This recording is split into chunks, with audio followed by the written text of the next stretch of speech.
Hello lovely viewers, welcome back to my channel. This is Josephine Greatness.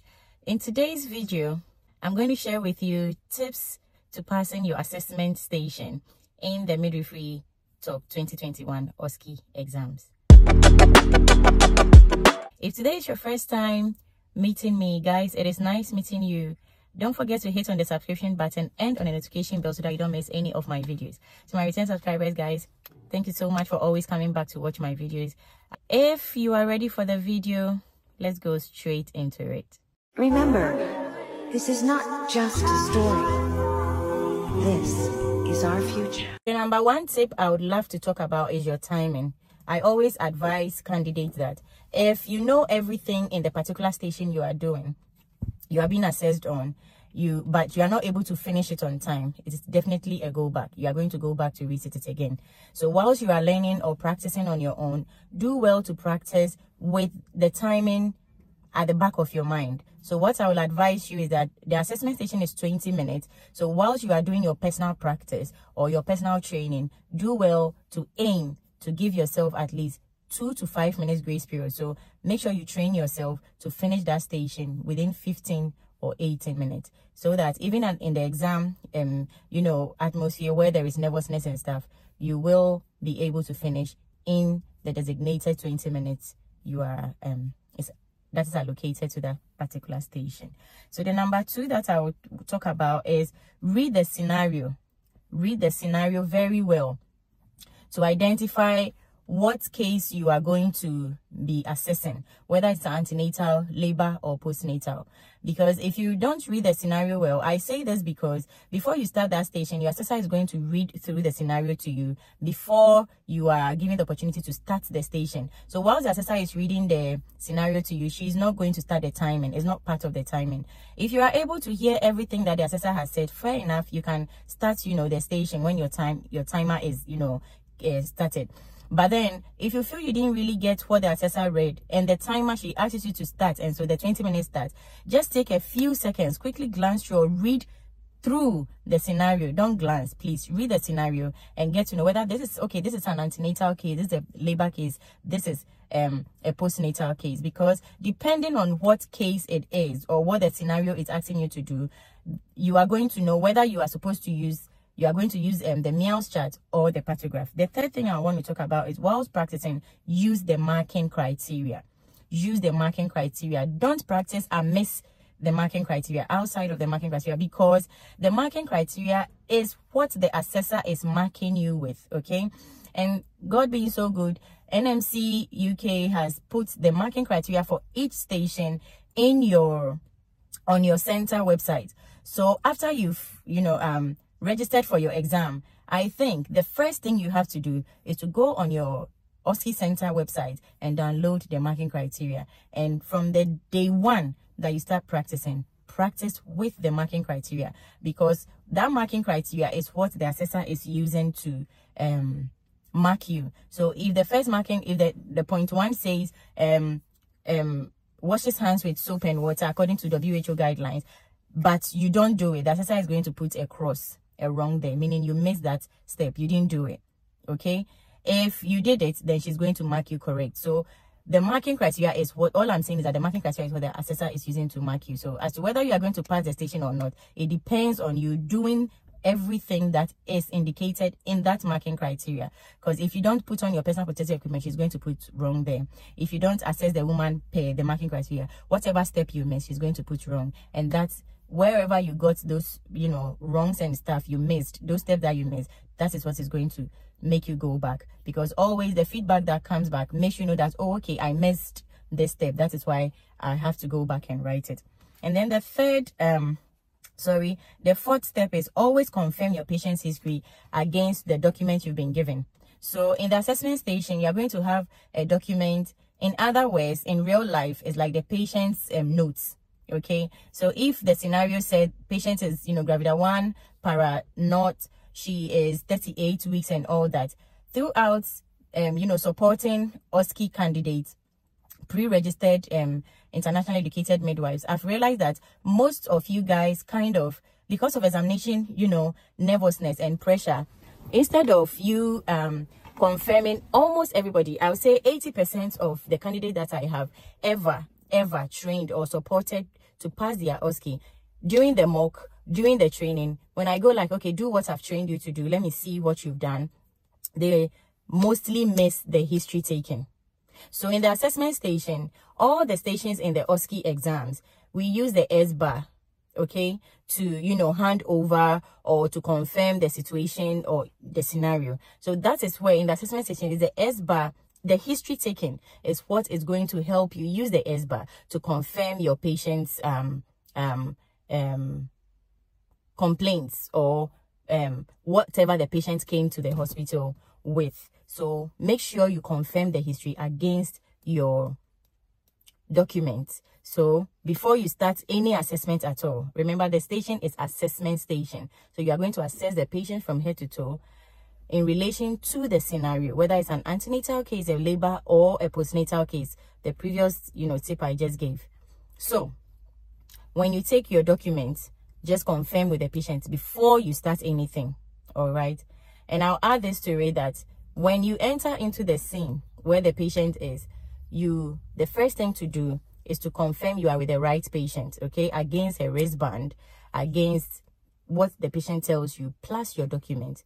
So for example, you can go like, after introducing yourself, my name is, you know, Vida Henson. I am the midwife going to take care of you. I'm here to perform an assessment on you to find out exactly what is causing the issue that you brought to the hospital. But before I can do anything, can I confirm your name, your date of birth against your wristband and my documents? You say yes. So you go like, your name is Vida Henson, your date of birth is, allow the patient to call out her date of birth to you, and then you confirm the hospital number against your documents. Okay, if it is a home or a community visit, you are going to confirm it against her first line of address and her postcode. Okay, because she's at home, she's not in wristband. So make sure you confirm that. Then if the patient confirms, when you are done, just tell the assessor, I'm happy to be with the right patient. All right. So when you are done with this, the next thing to do is to confirm the history. What I'm talking about now is to confirm the history with your documents and then the patient. So for example, let's say the patient came with bleeding. So confirming, okay, just to confirm, for example, you go like, just to confirm your history. I can see here that this is your first baby and your first pregnancy as well. Is that right? You go like, yes. Okay, so you confirm everything, because the scenario will tell you, okay, for example, this scenario is saying there's an antenatal scenario, which is telling us that the patient is bleeding per vaginum. So I can see this your first pregnancy, and you know, you are 38 weeks pregnant, and then I can see here that you presented with vaginal bleeding which started yesterday night at so and so, and you know, so you confirm what you have read, the scenario with the patient. Make sure you confirm the history with the patient. Because of time, you know, time factor, you want to, sometimes a candidate wants to, you know, finish within that 20 minutes or that 15 or 18 minutes. So they are, you know, in a rush to jump into the assessment. You need to confirm your history with the patient before you start any assessment that you want to do on here. Is that right? Lovely. Now, the next thing I would want to talk about is do well to confirm the findings from the assessor, because before COVID, NMC UK was using actors. People were, you know, pregnant women come around and then act for us to, you know, go through the exam and all that. But when COVID came, NMC UK started using dummies. Okay, so dummies, or let me say mannequins. Okay, so the mannequin is not a human being, so that mannequin is not going to talk. If you go for your exam and your mannequin starts talking, I'm sure you run away. So it's a mannequin, all right? It's not a human being, so that mannequin cannot talk. So for example, after you've checked your maternal observation, that's the blood pressure, temperature, respiration, vital signs, you have to confirm your findings from the assessor.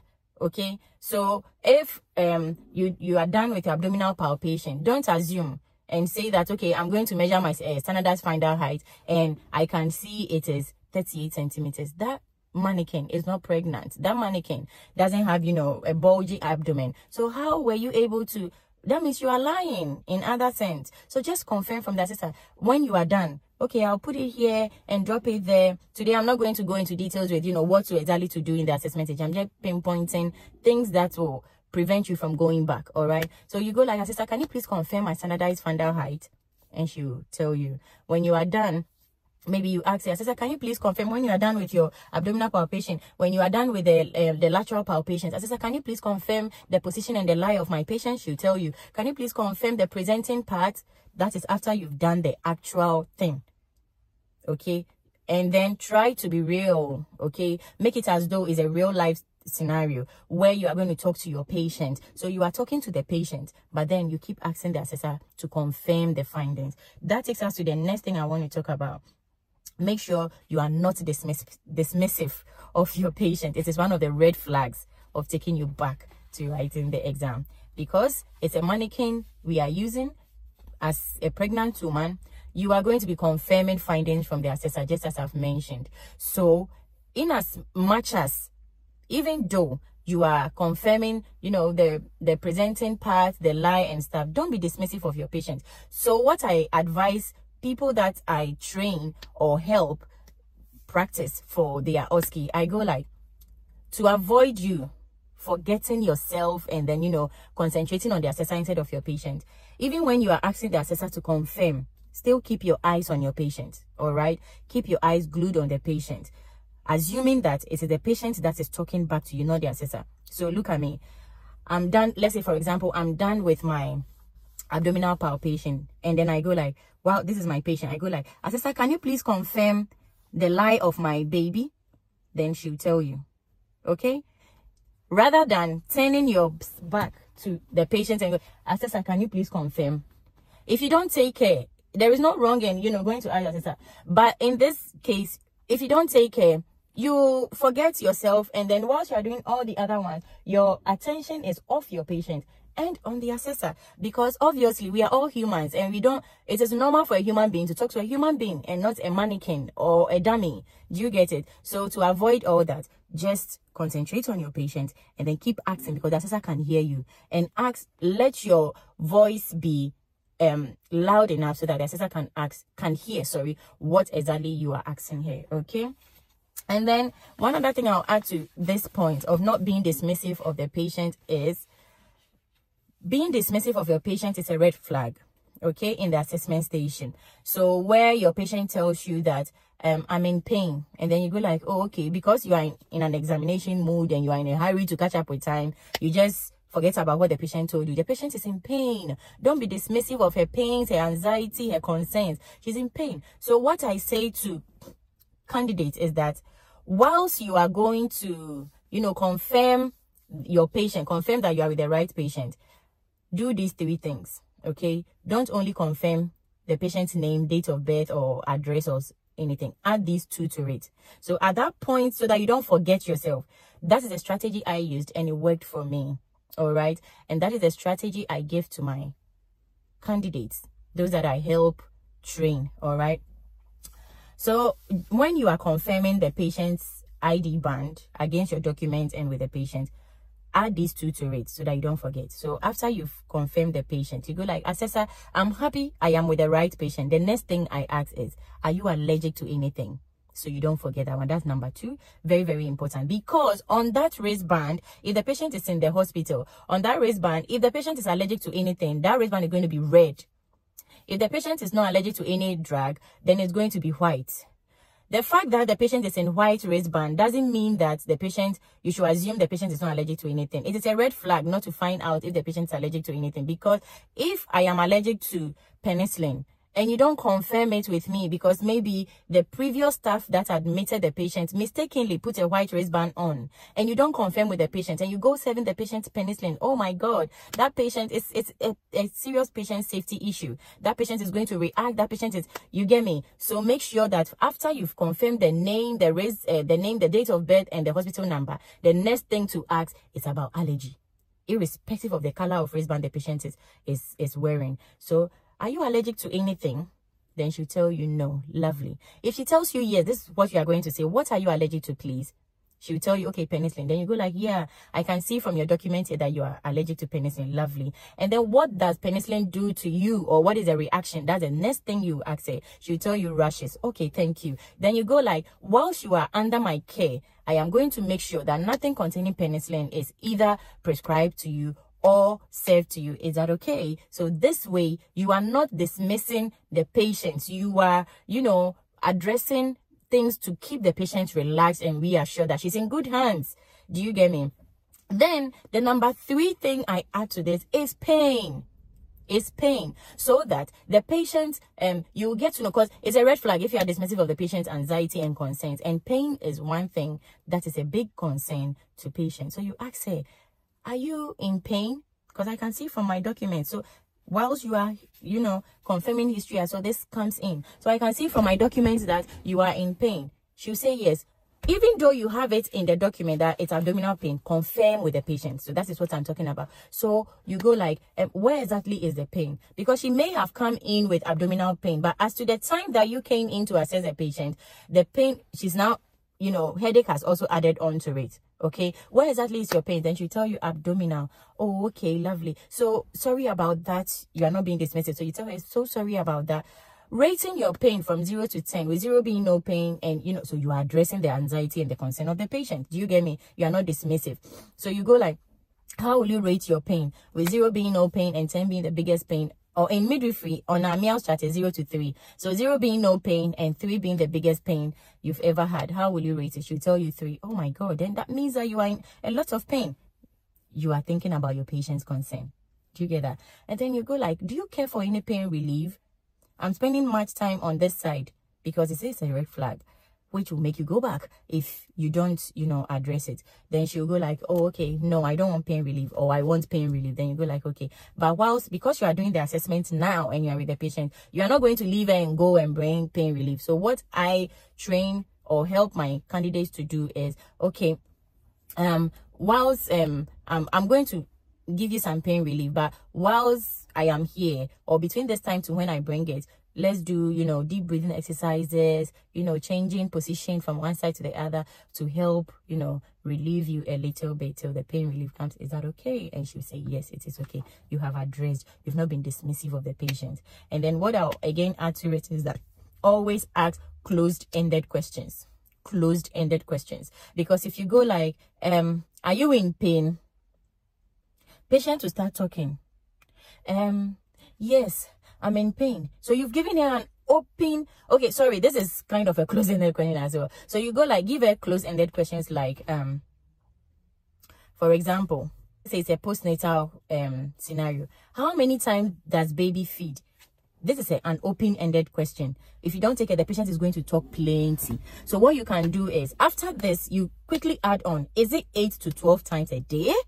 It is a yes or no. The patient has no choice than to answer yes or no. Here, your timing and your speed. Because if you say, how often does baby feed? Is baby feeding well? You've given her an open-ended question. And she's going to go like, yeah, the baby was feeding well when I had her. But then on the second day, the baby fed only 8 times, not up to 12 times. And then on the 4th day, do you get that? She's going to give you a big story. Because everybody needs somebody to talk to about what they are concerned. So give closed-ended questions, because remember, you are timed. If you know everything but you don't finish the exam in the right time, you are going to go back. And then I'm going to read some few more to you. Then, if the candidate openly displays judgmental behavior about a person's personal characteristics like the sexuality, belief or culture or lifestyle preferences, then it is also. So the patient tells you that, for example, I smoke, I smoke. And, as health workers, we know that in pregnancy or whilst breastfeeding, it is not ideal for moms to smoke. And then your facial expression has, yeah, she smokes, but you shouldn't be judgmental. You are there to help her. Do you get me? So you can give her, non-judgmental advice, talk to her nicely. Don't make your body gesture show that you are judging your patient. Do you get what I mean? Lovely. And then again, this, I would like to talk about this. If the candidate actively if you actively fail to utilize appropriate personal protective equipment, causing risk to yourself and to your patient. So I go like, when you do your World Health Organization hand washing or hand hygiene steps, the next thing to say is that I'm going to put on my personal protective equipment, which is my apron and my gloves, and you are free to go. If the assessor goes like, oh, don't worry, don't put on the apron, you have said it, you verbalized. This is OSCE. You are allowed to verbalize your steps. And again, the last thing I would want to add on, based on this statement that I just made, take it as though some candidates feel like, oh, the assessor is a midwife or she's a health worker, she knows what I'm doing already, so it doesn't really matter whether I verbalize all the steps that I'm doing. Oh, I'm sure she knows what I'm doing, so I'm palpating, but I'm not going to talk. I'll talk about this step, but I'll leave this one out. Please, OSCE is all about talking, and doing it. So what I say to candidates is that try to talk through everything you are doing. You get me? It is one. I'm not saying talk and don't do. Do it and then talk. All right? So assume, what I say to my candidates is assume the assessor cannot see anything. She's blind. She can't see what you are doing. So how is she going to make sure or know that you are doing what she is marking? Because the marking criteria is what she's marking you with. So if she knows that the number 1 criteria says hand hygiene, and you don't say she's blind, she can't see you washing your hand, yeah? So talk to her. I am going to perform hand hygiene according to, so say everything that you are doing. Let's say, for example, you are preparing tea. Okay, I'm putting water in the kettle. I am plugging the plug into the, I'm switching on the plug. Oh yes, I've turned the kettle on. Oh, I can hear the sound. It's boiling. It's now boiled. It's done. I'm pouring the hot water in the cup. Do you get me? I've put the Lipton in it. It's now ready. I'm putting sugar. So say everything because the assessor cannot see. And then assume, so that you can do everything, assume the assessor is deaf. She can't hear anything. So you have to do for her to see so that she can mark you and pass, so that you can pass your exam.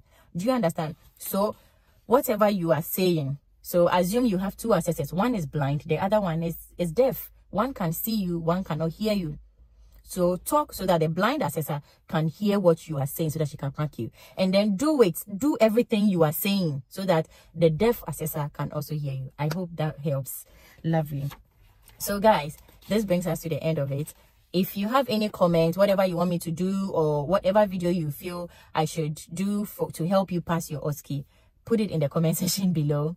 And don't forget to share. If also you feel I didn't say anything in the comment section below, maybe you also help people train people for their OSCE, you can pop your comments on there. You can add on, you can take out, and yeah, share the video with anybody that you deem this will benefit. So, and don't forget to subscribe. Turn on the notification bell so that you don't miss any of my video. Again, this is Josephine Benson, and on this channel, I am Josephine Greatness. I focus on, information about how to migrate to the UK as a health worker, specifically focusing more on midwifery because I am a midwife myself. And I also share the gospel of our Lord Jesus Christ. I've got lots of messages here on the channel. Go get yourself fed spiritually. I also share videos of my music. That takes me to it. Don't forget to get my debut single on all digital platforms: Apple Music, iTunes, everywhere, Spotify.